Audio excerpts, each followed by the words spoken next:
Assalamualaikum warahmatullahi wabarakatuh.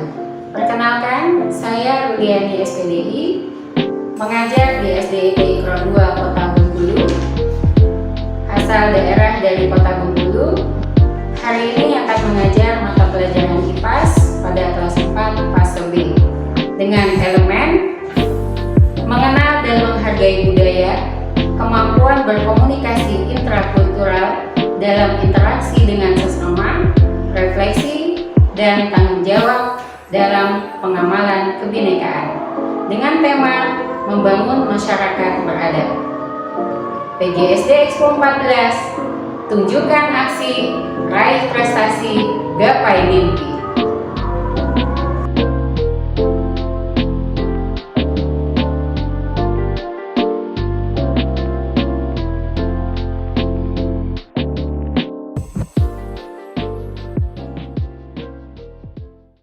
Assalamualaikum warahmatullahi wabarakatuh. Waalaikumsalam warahmatullahi wabarakatuh.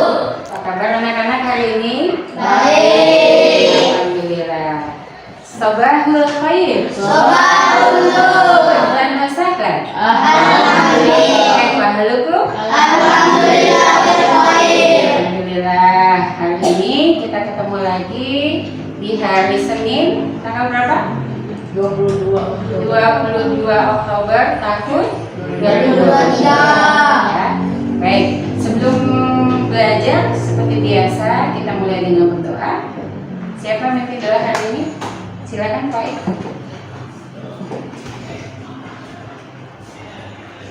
Istaidun. Usaidun. Adab berdoa. Tangannya dihadapkan, kepalanya ditundukkan, hatinya dikhusyukkan.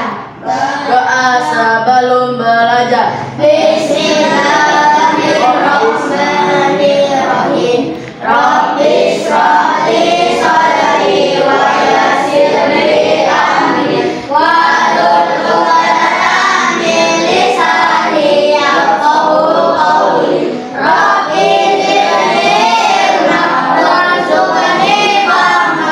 Amin ya rabbal alamin. Baik, terima kasih Pak Aif sudah memimpin doa bersama teman-teman. Mudah-mudahan diawali dengan doa. Hari ini anak-anak ustazah bisa memahami pelajaran dengan mudah. Amin ya rabbal Alamin. Baik, selanjutnya ustazah coba kita cek dulu teman kiri kanan kita. Ada yang tidak masuk hari ini? Alhamdulillah, masuk semua? Alhamdulillah, berarti sudah sehat semua ya. Kemarin setelah ada yang sakit, Juna sudah sehat?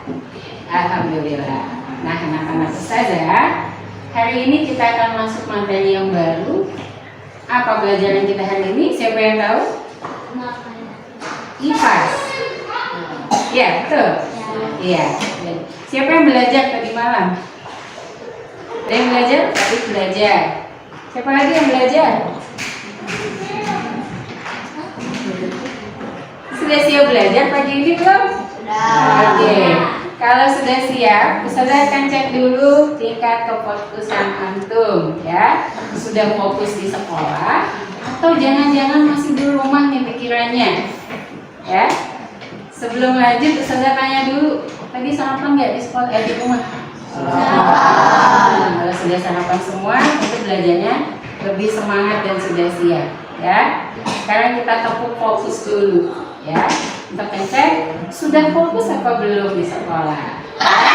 Jika ustazah bilang tepuk satu, tepuknya satu. Jika tidak ada kata-kata tepuknya, jangan diulang.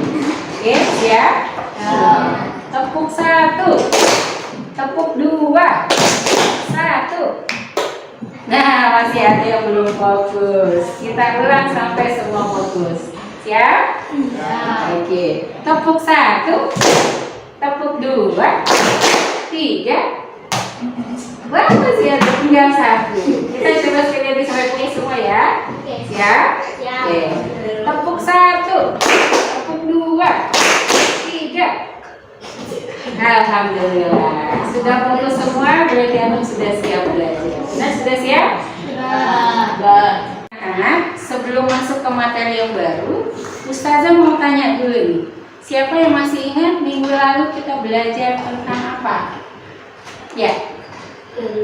Kehidupan bermasyarakat. Iya, betul sekali. Kehidupan bermasyarakat. Nah, hari ini kita akan melanjutkan materinya. Bagaimana sih supaya kehidupan bermasyarakat itu teratur, harmonis, dan rukun? Kira-kira ada yang menjawab tidak? Kenapa sih kehidupan kita bisa damai, bisa rukun, bisa harmonis? Siapa yang mau jawab? Ya, silakan. Karena ada aturan. Karena ada aturan, betul. Baik anak-anak, hari ini kita akan mempelajari materi membangun masyarakat beradab.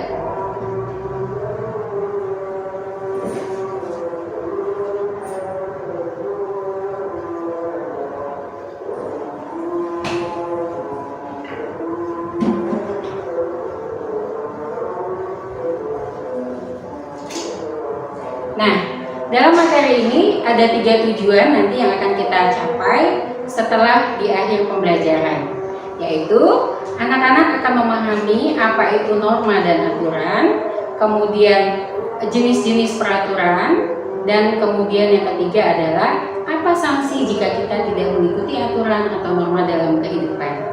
Nah, sekarang Ustazah mau bertanya terlebih dahulu.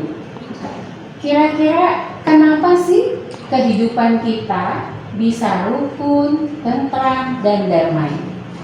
Airin? Karena ada aturan. Karena ada aturan. Bagus. Siapa lagi mau jawab? Ada? Karena ada sopan santun. Ada sopan santun. Betul juga. Siapa lagi mau jawab? Juna? Karena kita saling menghormati. Iya. Masih ada yang mau jawab? Karena hidup kita saling rukun. Karena hidup kita saling rukun. Betul. Semua itu adalah jawaban yang betul. Ya. Coba sekarang bayangkan di rumah kita masing-masing.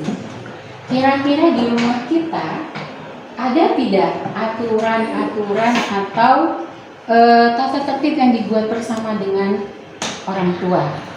Ada. Ya. Apa contohnya? Coba siapa yang tadi yang belum jawab?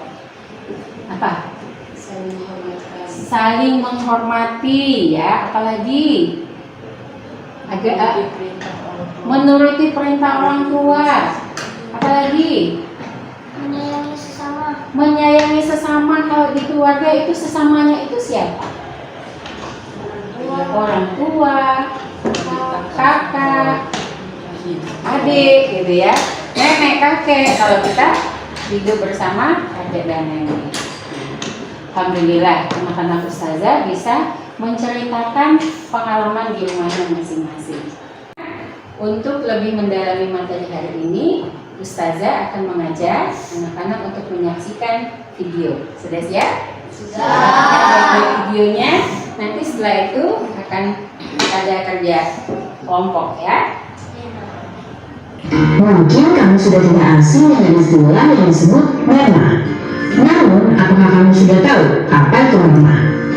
Nah, kali ini Grade Kids bakal membahas tentang apa itu norma, mulai dari pengertian, jenis-jenis, dan fungsinya. Secara sederhana, norma adalah kaidah atau aturan tidak tertulis yang berisi perintah, larangan, dan sanksi. Norma berlaku untuk manusia dan biasanya berlaku di dalam lingkungan masyarakat kids. Oh iya, meski merupakan peraturan tidak tertulis, masyarakat secara sadar mematuhi norma-norma yang berlaku. Sebelum kita lanjut videonya, jangan lupa klik tombol subscribe dan tombol loncengnya ya.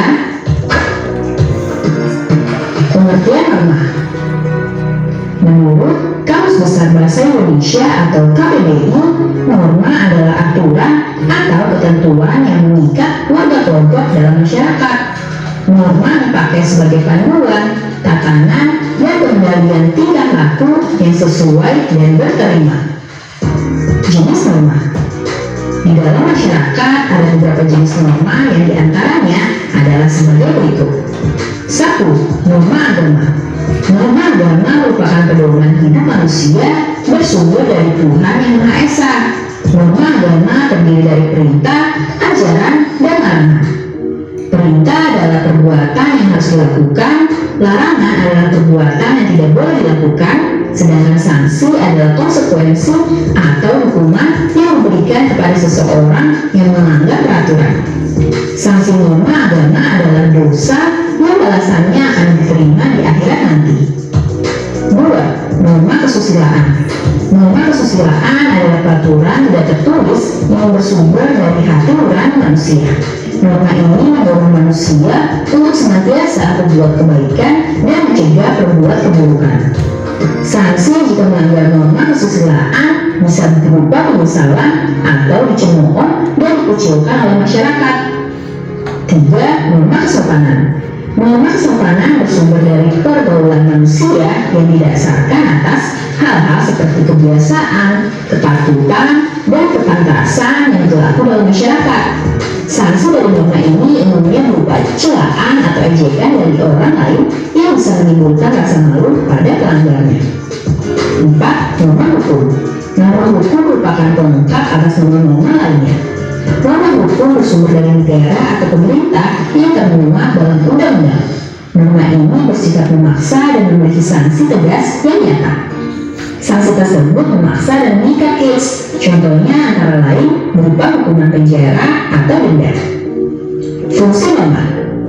Norma memiliki peran penting di lingkungan masyarakat kids. Soalnya, kalau tidak ada norma, maka bisa terjadi kekacauan, keributan, atau kerusuhan. Nah, berikut ini fungsi norma. 1. Menciptakan kehidupan di masyarakat menjadi aman dan tertib. 2. Mencegah terjadinya benturan kepentingan di antara anggota masyarakat. 3. Menjadi pedoman bagi setiap individu dalam menjalani kehidupan bermasyarakat. 4. Mengatur tingkah laku masyarakat agar sesuai dengan nilai yang berlaku. 5. Membantu mencapai tujuan bersama masyarakat. Nah kids, itu dia pengertian dan fungsi norma. Sekarang sudah semakin tahu ya.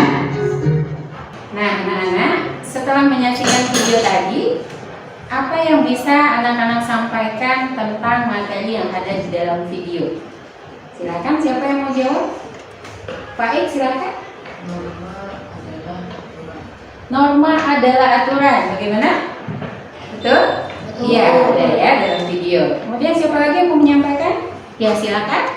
Norma ada 4. Norma ada 4, betul.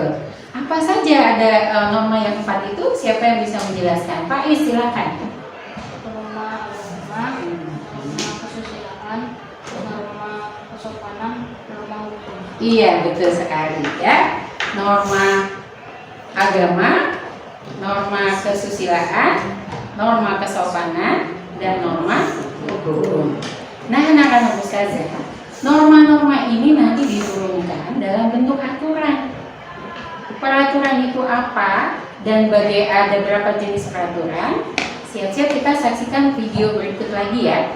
Ya, silakan saksikan video yang satunya ya.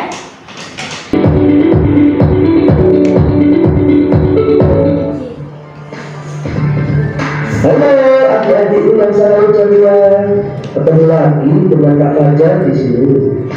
Bagaimana kabar kalian? Masih semangat belajar kan? Kali ini kita akan belajar tentang peraturan. Di sekitar kita terdapat 2 jenis peraturan, yaitu peraturan tertulis dan tidak tertulis. Lalu, seperti apa contoh-contohnya? Ayo, simak baik-baik jawabannya pada video berikut. 1. Peraturan tertulis. Peraturan tertulis adalah ketentuan yang berwujud tulisan untuk ditaati oleh siapa saja. Peraturan tertulis dibuat berdasarkan keputusan seseorang atau beberapa orang. Peraturan tertulis dapat berupa perintah, larangan, atau imbauan. Peraturan tertulis biasa dipajang atau ditempelkan di tempat-tempat umum atau ditempelkan di lokasi yang mudah dilihat oleh semua orang. Peraturan tertulis dapat dijumpai dalam kehidupan sehari-hari. Selain itu, ada peraturan tertulis dalam bentuk buku. Misalnya, Kitab Undang-Undang Hukum Pidana atau KUHP, aturan berlalu lintas, serta aturan kewarganegaraan dan kependudukan. Bila peraturan tersebut dipatuhi, akan tercipta suasana kehidupan masyarakat yang tertib dan teratur.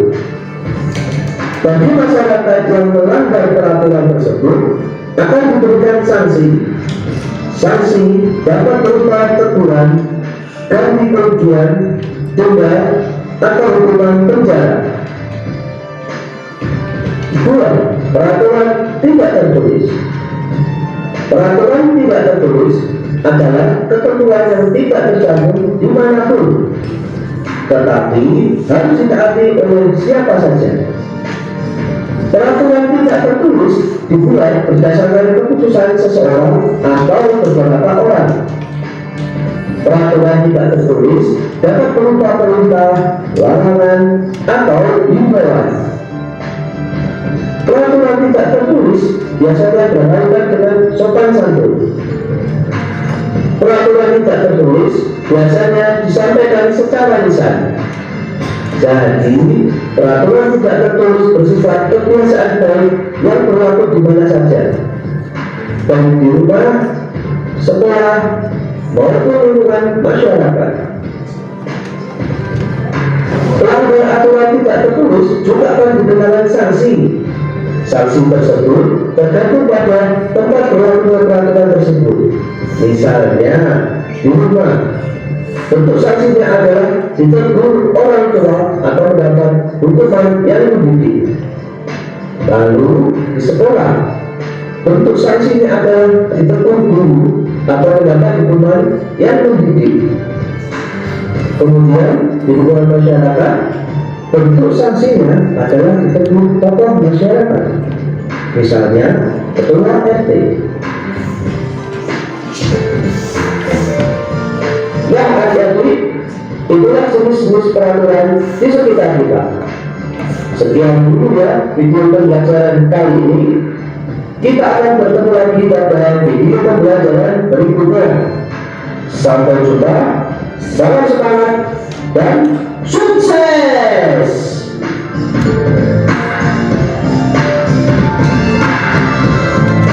Nah, anak-anak, setelah menyaksikan video kedua, apa yang bisa anak-anak sampaikan tentang materi di video kedua? Siapa yang mau berbicara? Aga, silakan. Peraturan terbagi menjadi dua. Terbagi menjadi dua peraturan. Apa yang terbagi menjadi dua itu peraturannya? Silakan. Peraturan tertulis dan tidak tertulis. Iya, bagus. Peraturan tertulis dan peraturan yang tidak tertulis. Ada yang bisa menyebutkan contoh peraturan tertulis? Di sekolah kita ada tidak peraturan? Iya. Contoh seperti misalnya kesepakatan kelas. Apakah itu peraturan tertulis? Iya, peraturan tertulis. Kalau peraturan yang tidak tertulis, contohnya apa? Di masyarakat atau di rumah kita mungkin ada apa misalnya yang tidak tertulis, tapi itu dilakukan oleh kita di rumah kita. Apa contohnya? Menghormati orang tua. Menghormati orang tua. Bentuk penghormatan kita kepada orang tua konkretnya seperti apa? Misal kalau kita mau berangkat ke sekolah saja, apa yang kita lakukan? Bersalaman, ya, itu contohnya. Ya, baik anak-anak, alhamdulillah hari ini anak-anak sudah menyaksikan dua video dan materi hari ini akan kita dalami lagi melalui kerja kelompok, ya. Tapi sebelum kerja kelompok masih semangat belajarnya? Makanya kita tepuk semangat dulu ya. Ya, tepuk semangat.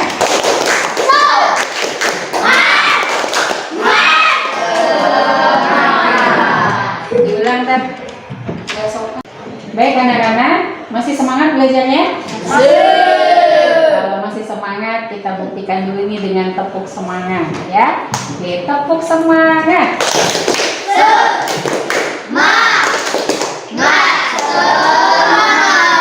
Oke, jika masih bersemangat, siap-siap kita pembagian kelompok ya. Pembagian kelompoknya menggunakan 4 kata kunci ya. Norma, aturan, sanksi, dan harmonis ya. Silakan nanti masing-masing menyebutkan kata itu. Yang kebagian kata norma nanti berkelompok menjadi satu kelompok dan begitu seterusnya ya. Mulai dari Ahmad. Norma, aturan, norma, aturan, sanksi, harmonis ya. Norma, Aturan, sanksi, harmonis. norma, aturan, sanksi, aturan. Oke, siap. Silakan berkelompok berdasarkan kata yang sudah dibagikan. Mulai 1, 2, 3. Silakan susun mejanya menjadi 4 kelompok kata. Nanti kalau 12 dibagi 4 ada berapa per kelompok? 2. Ada 2 ya. Silakan. 2 orang ya.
Baik anak-anak, alhamdulillah sudah lihat semua kelompok sudah menyelesaikan tugasnya.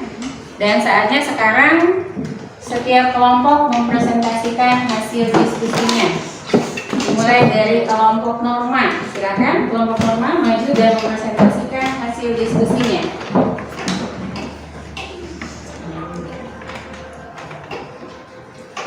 Yang lain boleh memperhatikan dan boleh bertanya atau menyanggah nanti jika ada yang tidak pas ya. Silakan. Assalamualaikum warahmatullahi wabarakatuh. Waalaikumsalam warahmatullahi wabarakatuh. Kami dari kelompok norma akan menyampaikan hasil diskusi kami. Pengertian norma adalah aturan yang mengangkat warga kelompok masyarakat. Macam-macam norma, norma agama, norma kesusilaan, norma kesopanan, norma hukum, macam-macam norma tertulis.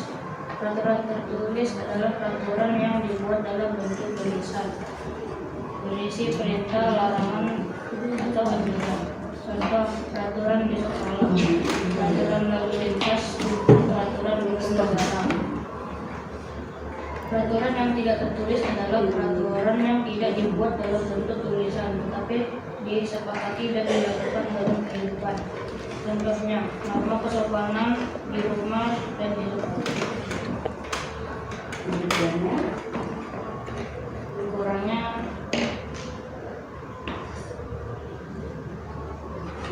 Demikianlah presentasi dari kelompok kami. demikianlah presentasi dari kelompok kami. Oke, baik. Beri aplaus buat kelompok norma.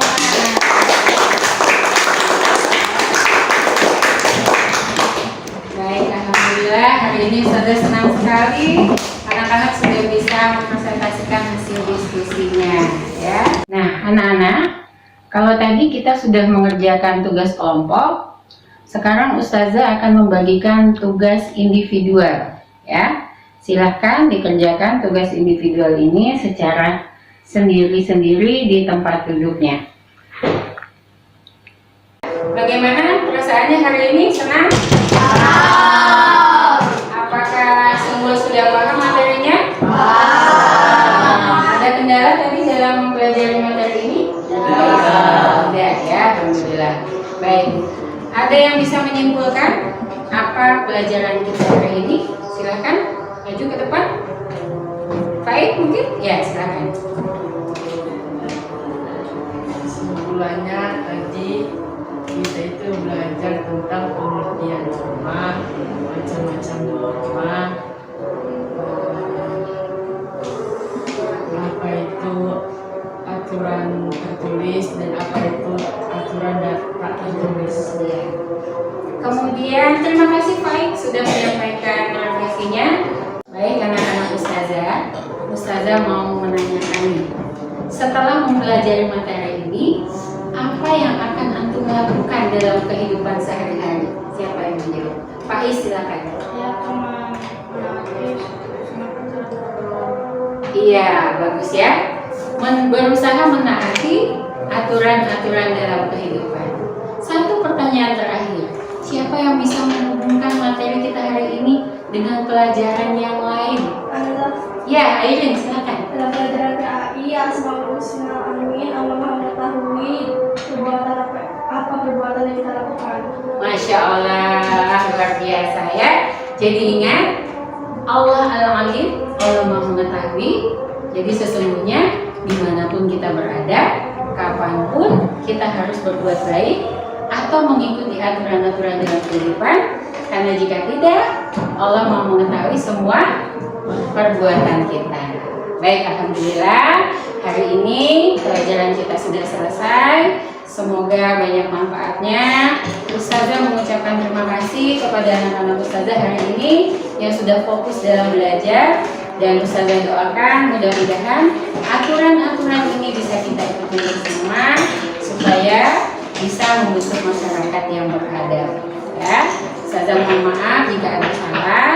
Ustazah akhiri. Assalamualaikum warahmatullahi wabarakatuh. Waalaikumsalam warahmatullahi wabarakatuh. Baik, silakan. Ada yang mau pimpin doa sebelum pulang? Ya, silakan Pak Ibu. Bisa hidup, ada berdoa.